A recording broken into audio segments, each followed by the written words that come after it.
మన రక్షకుడైన యేసుక్రీస్తు నామమున అందరికీ వందనాలండి. ఈరోజు దేవుని మాటలు సామెతలు గ్రంథము 28వ అధ్యాయం 14వ వచనం. నిత్యము భయము కలిగి ప్రవర్తించువాడు ధన్యుడు, హృదయమును కఠినపరుచుకొనువాడు కీడులో పడును.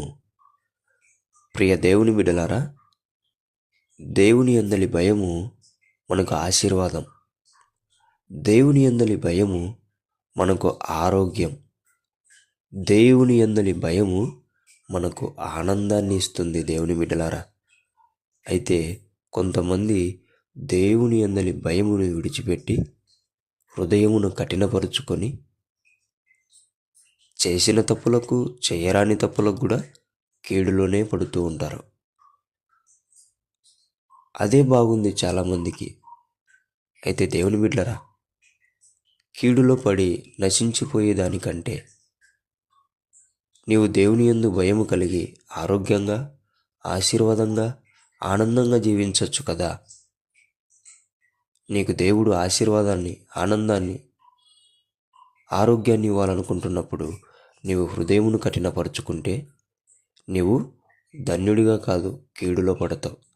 అందుకే దేవుని బిడ్డలారా, దేవుని యందలి భయమును కలిగి ఆశీర్వాదకరంగా, ఆరోగ్యంగా, ఆనందంగా జీవించాలని మనస్ఫూర్తిగా దేవుని పేట కోరుకుంటున్నానండి.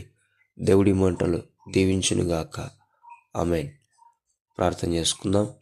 పరిశుద్ధుడా, ప్రేమ కలిగిన దేవానికి వందనాలు. నాయనా, ఇన్ని రోజులు ప్రభువా నీ అందరి భయము లేకోకుండా జీవించాను, మమ్మల్ని క్షమించండి అయ్యా. నీ అందరి భయం కలిగి ఆశీర్వాదంలో, ఆరోగ్యంలో, ఆనందంలో జీవించుటకు జ్ఞానము, బుద్ధి, తెలివిని దయచేసి నడిపించమని యేసు నామములో ప్రార్థిస్తున్నాం తండ్రి. ఆమేన్.